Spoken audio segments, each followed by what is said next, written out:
নমস্কাৰ চাবলৈ আৰম্ভ কৰিছে আছামিজ ট্ৰেণ্ডিং। আজি 18 মাৰ্চ আৰু আজি ৰাতিপুৱাৰ কেইবাটাও গুৰুত্বপূৰ্ণ খবৰ আহি পৰিছে আৰু এনেধৰণৰ খবৰসমূহ নিতৌ চাবলৈ চেনেলটো ছাবস্ক্ৰাইব কৰি ভিডিঅ'টোত এটা লাইক কৰি দিবলৈছোঁ। ৰাতিপুৱাৰ প্ৰথমটো ব্ৰেকিং নিউজ। দিল্লীত শক্তি দেখুৱালে ভাৰতৰ লাখ লাখ মুছলমানে কপিল দিল্লী। মুছলমানৰ অধিকাৰ নিদিলে পুনৰ হ'ব ভয়ংকৰ প্ৰতিবাদ। পুনৰ লাখ লাখ মুছলমানে কঁপাব ৰাজধানী চহৰ দিল্লী। মুছলমানক অধিকাৰ নিদিলে চকী কাঢ়ি অনাৰ হুংকাৰ প্ৰদান কৰিছে মুছলমান লোকে। মুছলমানক জোকাই লৈ বিপদত পৰিছে এতিয়া মোদী চৰকাৰ। মুছলমানৰ ৰোষত পৰাৰ ভয়ত বিজেপিৰ মন্ত্ৰী বিধায়কেও জনালে সমৰ্থন প্ৰতিবাদী কাৰ্যসূচীক। মুছলমান প্ৰতিবাদকাৰীৰ হুংকাৰ, অধিকাৰ দিবই লাগিব। চৰকাৰ গঠন কৰিয়েই প্ৰথমবাৰলৈ বৃহৎ প্ৰতিবাদৰ সন্মুখীন হৈছে দিল্লীৰ ভাৰতীয় জনতা পাৰ্টিৰ চৰকাৰ। যোৱাকালি দিল্লীত ভয়ংকৰ প্ৰতিবাদী কাৰ্যসূচী গ্ৰহণ কৰিছে ভাৰতৰ লাখ লাখ মুছলমান লোকে। যদি ৱাকফ সংশোধনী বিধেয়ক বাতিল নকৰে তেন্তে পুনৰবাৰ ভাৰতৰ লাখ লাখ মুছলমান লোক একত্ৰিত হৈ বিজেপি চৰকাৰৰ বিৰুদ্ধে দিল্লী কঁপাব বুলি হুংকাৰ মুছলমান জনতাৰ। আনকি মুছলমান লোকসকলৰ এই প্ৰতিবাদী কাৰ্যসূচীক মুকলিকৈ সমৰ্থন আগবঢ়াইছে NDAৰ দুই কিংমেকাৰ নীতিশ কুমাৰ আৰু চন্দ্ৰবাবু নাইডুৱে। আৰু আনপিনে দিল্লীত হাজাৰ হাজাৰ মুছলমান প্ৰতিবাদকাৰীৰ মাজত দেখিবলৈ পোৱা গ'ল অসমৰ যোৰহাটৰ কংগ্ৰেছৰ সাংসদ গৌৰৱ গগৈক। গৌৰৱ গগৈৰ উদাত্ত ভাষণ। দিল্লীৰ মুছলমান লোকসকলৰ প্ৰতিবাদী কাৰ্যসূচীত উপস্থিত হৈ দিল্লীত হাজাৰ হাজাৰ মুছলমান প্ৰতিবাদকাৰীৰ মাজত সাংসদ গৌৰৱ গগৈ। প্ৰতিবাদস্থলীৰ পৰাই চৰকাৰক হুংকাৰ। যোৰহাটৰ কংগ্ৰেছ সাংসদ গৌৰৱ গগৈৰ ৱাকফ সংশোধনী বিধেয়কৰ বিৰোধিতা। সাংসদ গৌৰৱ গগৈৰ ভাতৃত্ববোধৰ আদৰ্শৰে চলিব লাগে ভাৰত। গৌৰৱৰ মন্তব্য। আন ধৰ্মক সন্মান কৰিব লাগে বুলি সকলো ধৰ্মই শিকাই বুলিও মন্তব্য সাংসদগৰাকীৰ। মুছলমানৰ সমৰ্থন নিবিচৰাকৈ আইন আনিব বিচাৰিছে বিজেপি চৰকাৰে। দিল্লীত হাজাৰ হাজাৰ মুছলমান প্ৰতিবাদকাৰী ৰাইজৰ মাজত দেখিবলৈ পোৱা গ'ল অসমৰ যোৰহাটৰ সাংসদ গৌৰৱ গগৈক। ৱাকফ বিধেয়কৰ সমৰ্থন কৰিলে অসমৰ সংখ্যালঘুৰ ৰোষত পৰিব মুখ্যমন্ত্ৰী ডক্টৰ হিমন্ত বিশ্ব শৰ্মা। হিমন্ত বিশ্ব শৰ্মাক ৱাকফ সংশোধনী বিধেয়ক সমৰ্থন নকৰিবলৈ আহ্বান। ৱাকফৰ সম্পত্তি চৰকাৰৰ পৈতৃক সম্পত্তি নহয়। মুছলমানৰ দানবীৰসকলে আল্লাহৰ নামত দান কৰিছিল ৱাকফৰ সম্পত্তি। দৰিদ্ৰ নিৰীহৰ কাৰণে দান কৰা হৈছিল ৱাকফৰ সম্পত্তি। ৱাকফ সংশোধনী বিধেয়কৰ সমৰ্থন কৰিলে অসমৰ সংখ্যালঘু ৰোষত পৰিব মুখ্যমন্ত্ৰী। ৱাকফৰ সম্পত্তিৰ ক্ষেত্ৰত কেন্দ্ৰক সমৰ্থন নকৰিব মুখ্যমন্ত্ৰী শৰ্মাই। সংখ্যালঘু মুছলমানৰ বিৰুদ্ধে গ'লেই অসমৰ সংখ্যালঘুৰ ৰোষত বলি হ'ব মুখ্যমন্ত্ৰী। মুখ্যমন্ত্ৰী হিমন্ত বিশ্ব শৰ্মাক তীব্ৰ সকিয়নি অসম সংখ্যালঘু সংগ্ৰাম পৰিষদৰ। মুছলমানক একেবাৰে নিঃশেষ কৰাৰ ষড়যন্ত্ৰ ৰচিছে। ৱাকফৰ সম্পত্তি দখল কৰা নেতাক হুংকাৰ সংখ্যালঘু সংগ্ৰাম পৰিষদৰ। গুৱাহাটী, শিলচৰ, ধুবুৰী, নগাঁৱতো আছে বহু ৱাকফৰ সম্পত্তি। কংগ্ৰেছ চৰকাৰৰ দিনতো বহু নেতাই অসমত দখল কৰিছিল ৱাকফৰ সম্পত্তি। ৱাকফৰ সম্পত্তি মুছলমানৰ বাবে মুকলি কৰি দিয়ক মুখ্যমন্ত্ৰী ডক্টৰ হিমন্ত বিশ্ব শৰ্মাই। অসমৰ মুছলমানৰ পক্ষত সিদ্ধান্ত লওক মুখ্যমন্ত্ৰী হিমন্ত বিশ্ব শৰ্মাই। ৱাকফৰ সম্পত্তি চৰকাৰৰ পৈতৃক সম্পত্তি নহয়। মুছলমানৰ দানবীৰসকলে আল্লাহৰ নামত দান কৰিছিল ৱাকফৰ সম্পত্তি। আৰু এইবাৰ ৱাকফ বিধেয়কক লৈ গৰজি উঠিল অসম সংখ্যালঘু সংগ্ৰাম পৰিষদ। আন এটা গুৰুত্বপূৰ্ণ খবৰ। নীতিশ নাইডুক ক্ষমা নকৰিব মুছলমানে। গৰজি উঠিল সাংসদ আছাউদ্দিন ওৱেইচি। আছাউদ্দিন ওৱেইচিৰ গৰ্জন। মুছলমান জনতাই কেতিয়াও ক্ষমা নকৰিব নীতিশ কুমাৰ আৰু চন্দ্ৰবাবু নাইডুক। আপোনালোকৰ বাবেই মুছলমান বিৰোধী বিধেয়কখন আইনত পৰিণত হ'ব। ৱাকফ সংশোধনী বিধেয়কৰ বিৰোধিতা কৰক নীতিশ কুমাৰ আৰু চন্দ্ৰবাবু নাইডুৱে।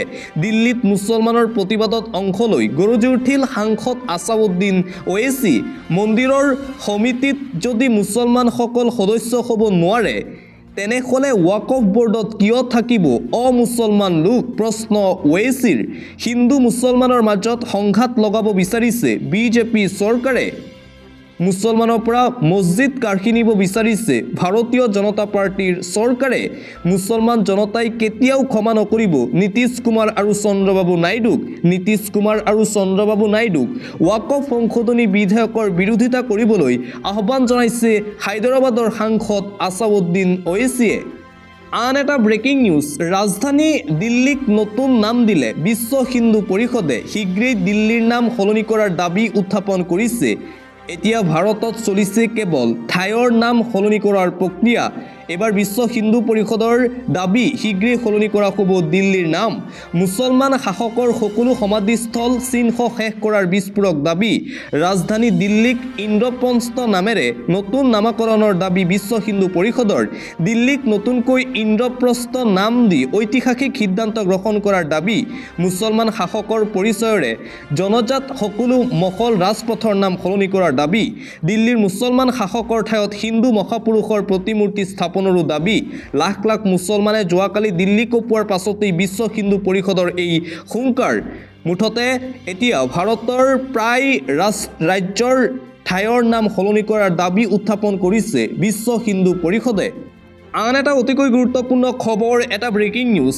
30 মাৰ্চৰ পূৰ্বে পঞ্চায়ত নিৰ্বাচনৰ দিন ঘোষণা নকৰিলে সৰ্বোচ্চ ন্যায়ালয়ৰ কাষ চাপিব প্ৰদেশ কংগ্ৰেছে ভূপেন কুমাৰ বৰাৰ আনুষ্ঠানিক ঘোষণা 30 মাৰ্চৰ আশে-পাশে পঞ্চায়ত নিৰ্বাচনৰ দিন ঘোষণা নকৰিলে বিপদত পৰিব হিমন্ত চৰকাৰৰ বিৰুদ্ধে সৰ্বোচ্চ ন্যায়ালয়লৈ যাব কংগ্ৰেছ দল 30 মাৰ্চৰ ভিতৰত নিৰ্বাচনৰ দিন ঘোষণা কৰিবলৈ দাবী প্ৰদেশ কংগ্ৰেছৰ সভাপতি ভূপেন বৰাৰ চৰকাৰক সময়সীমা বান্ধি দিলে প্ৰদেশ কংগ্ৰেছৰ সভাপতি ভূপেন বৰাই 30 মাৰ্চৰ পাছত 48 ঘণ্টাৰ ভিতৰত ন্যায়ালয়ৰ দ্বাৰস্থ হ'ব কংগ্ৰেছ দল অসমৰ গ্ৰাম্য বিকাশৰ কাৰণে অহা 1100 কোটি টকা অথলে যাবলৈ দিয়া নহ'ব সৰ্বোচ্চ ন্যায়ালয়ে আমাৰ কথা বুজিব বুলি বিশ্বাস আছে বুলি মন্তব্য ভূপেন বৰাৰ পঞ্চায়ত নিৰ্বাচনৰ দিন ঘোষণা নকৰিলে আমাক ন্যায়ালয়লৈ যাবলৈ বাধ্য কৰিব চৰকাৰে পঞ্চায়ত নিৰ্বাচনৰ বাবে হিমন্ত চৰকাৰক শেষ সময়সীমা এইবাৰ বান্ধি দিলে ভূপেন বৰাই দিবলৈছো আন এটা অতিকৈ গুৰুত্বপূৰ্ণ খবৰ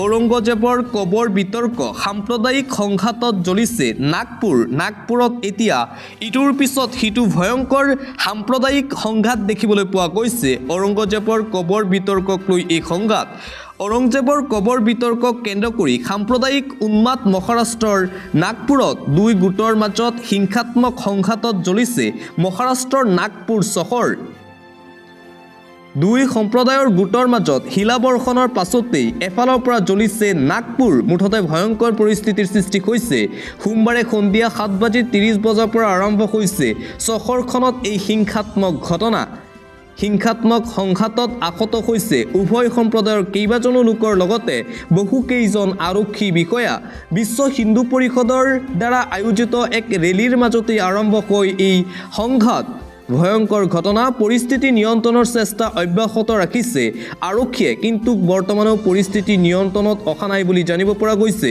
কন্দুৱা গেছ প্ৰয়োগ কৰা হৈছে পৰিস্থিতি নিয়ন্ত্ৰণৰ বাবে সাম্প্ৰদায়িক ভয়ংকৰ সংঘাত উল্লেখযোগ্য যে মহাৰাষ্ট্ৰত থকা মোগল সম্ৰাট ঔৰংজেবৰ কবৰ উচ্ছেদ কৰিবলৈ শেহতীয়াকৈ দাবী জনাই আহিছে হিন্দু দল সংগঠনসমূহে তাৰ পিছতেই মহাৰাষ্ট্ৰত ইটোৰ পিছত সিটো ভয়ংকৰ সাম্প্ৰদায়িক সংঘাত দেখিবলৈ পোৱা গৈছে আন এটা গুৰুত্বপূৰ্ণ খবৰ দুৰ্গা পূজা কালী পূজাত গ'লে কোনেও মোক প্ৰশ্ন নকৰে ইফতাৰত অহাৰ বাবে প্ৰশ্ন কিয় মমতা বেনাৰ্জীৰ মন্তব্য মমতা বেনাৰ্জীয়ে ইফতাৰত অংশগ্ৰহণ কৰাৰ পিছতেই মমতা বেনাৰ্জীক লৈ চৰ্চা আৰম্ভ মই দুৰ্গা পূজাত গ'লে কোনেও প্ৰশ্ন নকৰে মই কালী পূজাত গ'লেও কোনেও প্ৰশ্ন নকৰে কিয় মই কালী পূজাত গৈছোঁ মই খ্ৰীষ্টানৰ উৎসৱতো যাওঁ মই সকলো ধৰ্মৰ লোকৰ উৎসৱত অংশ লওঁ মই ঈদ মুবাৰকতো যাওঁ মমতা বেনাৰ্জীৰ মন্তব্য মই নিজেই ইফতাৰ কৰোঁ মমতা বেনাৰ্জীয়ে ইফতাৰত অংশগ্ৰহণ কৰাৰ পিছতেই চলিছিল চৰ্চা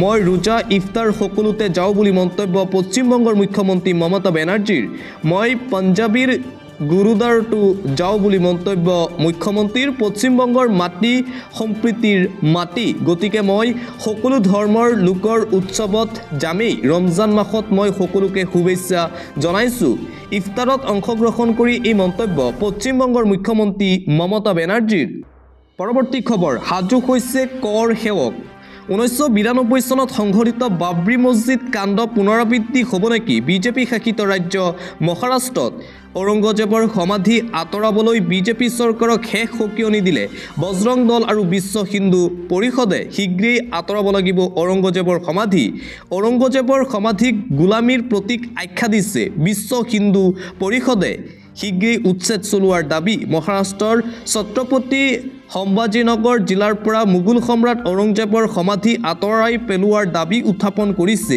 বিশ্ব হিন্দু পৰিষদে। ইতিমধ্যেই ঔৰংজেবৰ সমাধি নিশ্চিহ্ন কৰাৰ দাবীৰে প্ৰতি সমৰ্থন দিছিল মহাৰাষ্ট্ৰৰ মুখ্যমন্ত্ৰী দেৱেন্দ্ৰ ফাডনৱিছে। সোমবাৰে মোগল সম্ৰাট ঔৰংজেবৰ সমাধি আঁতৰাই পেলোৱাৰ দাবীত প্ৰতিবাদ সাব্যস্ত কৰিছিল বিশ্ব হিন্দু পৰিষদে। পৰৱৰ্তী খবৰ, অসম আৰক্ষীৰ সমালোচনাত সৰব শিৱসাগৰৰ বিধায়ক অখিল গগৈ। USTMৰ আচাৰ্য মহবুবুল হক, APCCৰ মুখপাত্ৰ ৰীতম সিনক গ্ৰেপ্তাৰ কৰাক লৈ সৰব বিধায়ক অখিল। অসম আৰক্ষীৰ ভেৰণীয়া গুণ্ডাত পৰিণত হৈছে। অসম আৰক্ষীৰ বিজেপি আৰু মুখ্যমন্ত্ৰী ডক্টৰ হিমন্ত বিশ্ব শৰ্মাৰ ব্যক্তিগত বাহিনীত পৰিণত হৈছে। এখন গণতান্ত্ৰিক দেশত আৰক্ষীয়ে এনে অগণতান্ত্ৰিক কাম কৰিব নোৱাৰে। অসম আৰক্ষীৰ সমালোচনাত এইদৰে সৰব হৈছে শিৱসাগৰৰ বিধায়ক তথা ৰাজ্য দলৰ সভাপতি অখিল গগৈ।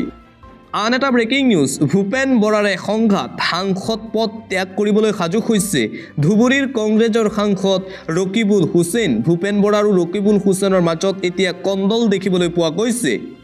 পদত্যাগ কৰিবলৈ সাজু হৈছে ধুবুৰীৰ কংগ্ৰেছৰ সাংসদ ৰকিবুল হুছেইন।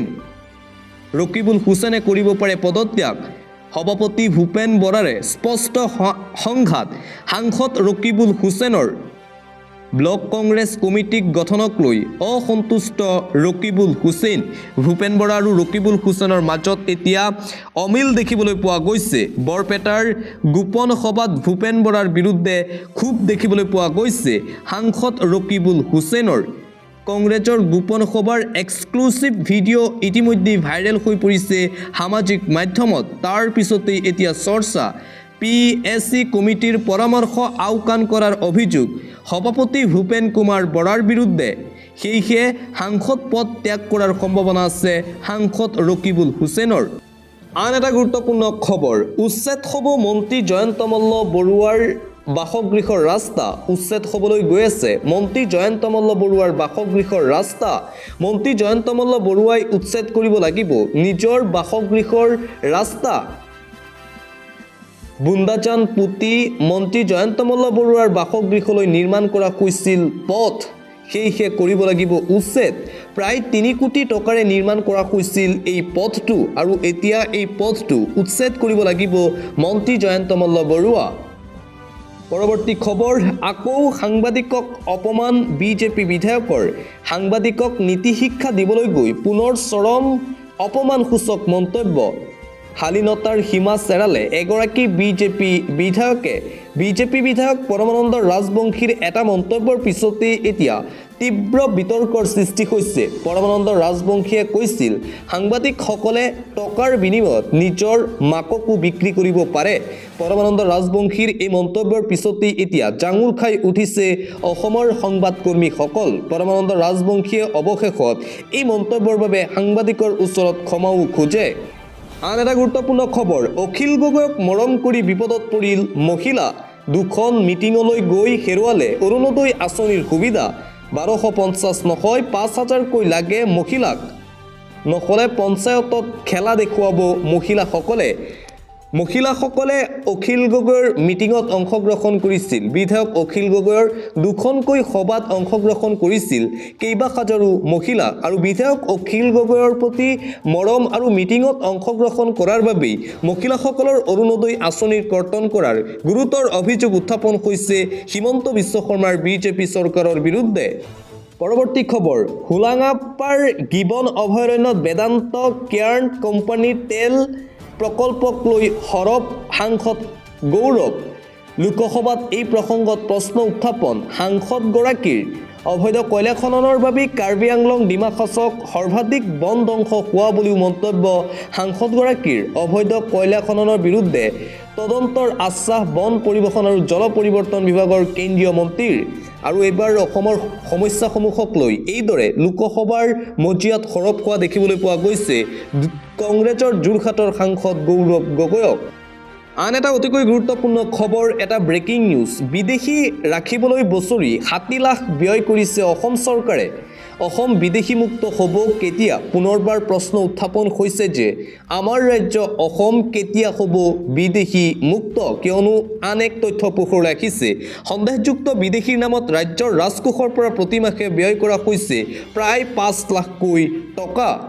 ডিটেনশ্যন কেম্পত সন্দেহযুক্ত বিদেশী ৰখাৰ নামত প্ৰতি বছৰে ব্যয় হৈ আহিছে আনুমানিক 60 লাখকৈ টকা। ৰাজকোষৰ পৰা খৰচ কৰা হৈছে এই ধন। গোৱালপাৰাৰ মাটিয়াস্থিত ডিটেনশ্যন কেম্পত সন্দেহযুক্ত বিদেশী ৰখাৰ নামত প্ৰতি বছৰে এনেদৰে লক্ষাধিক টকা ব্যয় কৰিবলগীয়া হৈছে ৰাজ্য চৰকাৰে। উল্লেখযোগ্য যে উক্ত ডিটেনশ্যন কেম্পত চলিত মাহৰ ফেব্ৰুৱাৰী পৰ্যন্ত আছে 258 গৰাকী বিদেশী লোক। ইয়াৰে 170 গৰাকী 2 বছৰতকৈও অধিক কাল আবদ্ধ হৈ আছে ডিটেনশ্যন কেম্পটোত, কিন্তু আজিলৈকে উভতাই পঠোৱা হোৱা নাই এই লোকসকলক। 2023 চনৰ 27 জানুৱাৰীৰ পৰা বন্দী ৰখা হৈছে কেম্পটোত। উক্ত বৰ্ষত ব্যয় হৈছিল 54,85,828 টকা। ইয়াৰ বিপৰীতে 2024 বৰ্ষত ব্যয় বৃদ্ধি পাই 61,93,672 টকালৈকে। মুঠতে অবৈধ লোকসকলক খুৱাবলৈ এই টকা খৰচ কৰে হিমন্ত বিশ্ব শৰ্মাৰ বিজেপি চৰকাৰে। অন্য এটা খবৰ, এতিয়া নালাগে পঞ্চায়ত নিৰ্বাচন পাতিলে খেতি কেতিয়া কৰিব ৰাইজে? এতিয়া পাতিব নালাগে অসমত পঞ্চায়তৰ নিৰ্বাচন। এপ্ৰিল-মে মাহত পঞ্চায়ত নিৰ্বাচন পতাটো বন্ধ কৰক হিমন্ত চৰকাৰে।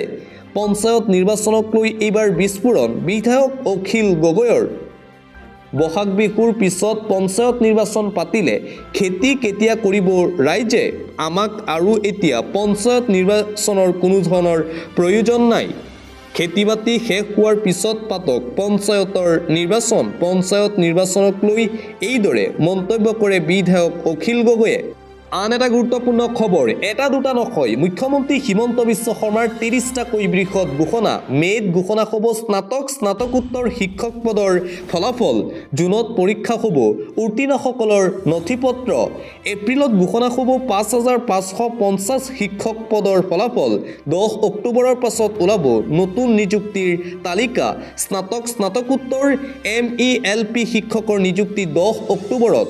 অসম পুলিচৰ চাকৰিত উত্তীৰ্ণসকলৰ দ্বিতীয় কাট অফ মাৰ্কৰ তালিকা নেপায়। 25ৰ শেষৰ ফালে অসম আৰক্ষীৰ খালী হৈ থকাৰ পদৰ বাবে বিজ্ঞাপন। ADRE উত্তীৰ্ণসকলৰ জুনত হ'ব মৌখিক পৰীক্ষা। জুনতেই অনুষ্ঠিত হ'ব ADRE উত্তীৰ্ণসকলৰ স্কিল টেষ্ট। 10 অক্টোবৰতেই হ'ব ADRE উত্তীৰ্ণৰ নিযুক্তি। নৱেম্বৰ, ডিচেম্বৰ, জানুৱাৰীত ADREৰ নতুন বিজ্ঞাপন। 20 মাৰ্চত ডিব্ৰুগড়ত অনুষ্ঠিত হ'ব অসম চৰকাৰৰ কেবিনেট বৈঠক। 50 জন ছাত্ৰ ছাত্ৰী থকা প্ৰাথমিক বিদ্যালয়ত সৃষ্টি কৰা হ'ব প্ৰধান শিক্ষকৰ পদ। ডিব্ৰুগড় কেবিনেটত এই সন্দৰ্ভত লোৱা হ'ব সিদ্ধান্ত। 2006ৰ পূৰ্বে স্থাপন হোৱা শিক্ষা অনুষ্ঠান প্ৰাদেশিকৰণৰ চিন্তা চৰ্চা। প্ৰাদেশিকৰণ আইন সংশোধনৰ চিন্তা চৰ্চাৰ কথা ঘোষণা মুখ্যমন্ত্ৰী শৰ্মাৰ। 30টা বৃহৎ ঘোষণা মুখ্যমন্ত্ৰী ডক্টৰ হিমন্ত বিশ্ব শৰ্মাৰ। মেট্ৰিক পৰীক্ষাৰ্থীৰ বাবে মুখ্যমন্ত্ৰী হিমন্ত বিশ্ব শৰ্মাৰ বিশেষ ঘোষণা। সমাজ বিজ্ঞান বিষয়ত অতিৰিক্ত নম্বৰ প্ৰদানৰ ব্যৱস্থা কৰিব আছাম ষ্টেট স্কুল এডুকেশ্যন বোৰ্ডে। আন বিষয়ত ভাল হ'লে সমাজ বিজ্ঞানত অতিৰিক্ত নম্বৰেৰে উত্তীৰ্ণৰ ব্যৱস্থা কৰিব বোৰ্ডে। মেট্ৰিক পৰীক্ষাৰ্থীৰ অনুৰোধ মৰ্মে এই সিদ্ধান্ত লোৱাৰ কথা ঘোষণা মুখ্যমন্ত্ৰী হিমন্ত বিশ্ব শৰ্মাৰ। 19 মাৰ্চত শুভাৰম্ভ হ'ব PMৰ গৃহ বিতৰণৰ কাৰ্যসূচী। 3,80,000 পৰিয়াললৈ নতুন PMৰ ঘৰ। দেৰগাঁৱত সৰু সজাইৰ দৰে হ'ব বৃহৎ ক্ৰীড়া প্ৰকল্প। দেৰগাঁও পুলিচ একাডেমীত নিৰ্মাণ হ'ব CBSC স্কুল। এখন পুলিচ মেডিকেল কলেজো নিৰ্মাণ হ'ব দেৰগাঁৱত।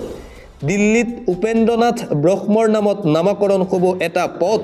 দিল্লীত পথৰ লগতে নিৰ্মাণ হ'ব বডোপাৰ প্ৰতিমূৰ্তি। পাটবাউসী সত্ৰৰ বাবে বিশেষ আঁচনি ঘোষণা মুখ্যমন্ত্ৰী শৰ্মাৰ। 5,000 শিল্পীয়ে পৰিৱেশন কৰিব হোলী গীত। অহা বৰ্ষৰ দৌল উৎসৱৰ সময়ত গঢ়িব এই অভিলেখ। এইদৰে 30টাকৈ বৃহৎ ঘোষণা কৰিছে অসমৰ মুখ্যমন্ত্ৰী ডক্টৰ হিমন্ত বিশ্ব শৰ্মাই। পৰৱৰ্তী খবৰ, মুছলমান ৰাষ্ট্ৰই ধৰাশায়ী কৰিব নেকি আমেৰিকাক? আমেৰিকাৰ সকিয়নি কেৰেপ নকৰে য়ামিনক মুকলি সমৰ্থন ইৰাণৰ। ৰেড চিত দেখিবলৈ পোৱা গৈছে যুদ্ধৰ দাবনাল।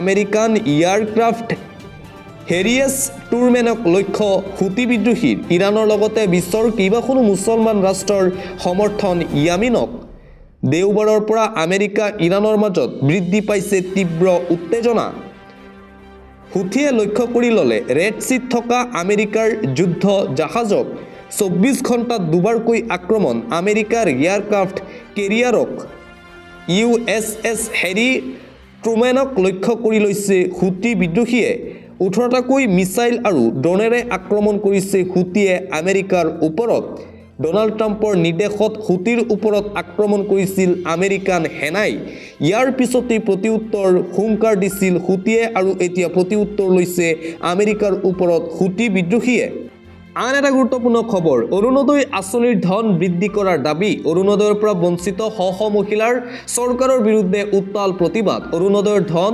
5,000 টকালৈ বৃদ্ধি কৰাৰ দাবী শ মহিলাৰ ৰেচন কাৰ্ড থকা প্ৰতিটো পৰিয়ালক অৰুণোদয় আঁচনি দিয়ক হিমন্ত বিশ্ব শৰ্মাৰ বিজেপি চৰকাৰে প্ৰকৃত হিতাধিকাৰী মহিলাক অৰুণোদয় আঁচনিৰ পৰা বঞ্চিত কৰাৰ অভিযোগ উত্থাপন হাতে হাতে ৰেচন কাৰ্ড লৈ অৰুণোদয় বিচাৰি ৰাজপথ কপালে শ মহিলাই মাইক্ৰ'ফাইনেন্সৰ ঋণ মাফ কৰাৰো দাবী প্ৰতিবাদী মহিলাসকলৰ কোলাত কেঁচুৱা লৈ অৰুণোদয় বিচাৰি প্ৰতিবাদ কৰিবলৈ আহিল মহিলাসকল PMA আঁচনিত প্ৰকৃত হিতাধিকাৰী নিৰ্বাচিত কৰাৰো দাবী মহিলাসকলৰ নাৰী এতিয়া জাগিছে নাৰীক ঠকিবলৈ দিয়া নক'ব বুলি চৰকাৰক হকিয়নি চৰকাৰে আমাক ৰাজপথলৈ ওলাবলৈ বাধ্য কৰাইছে বুলি মন্তব্য প্ৰতিবাদী মহিলাসকলৰ তিনিচুকীয়া জিলা আয়ুক্ত কাৰ্যালয় ঘেৰাও কৰি উত্তাল প্ৰতিবাদী কাৰ্যসূচী গ্ৰহণ কৰিছে মহিলাসকলে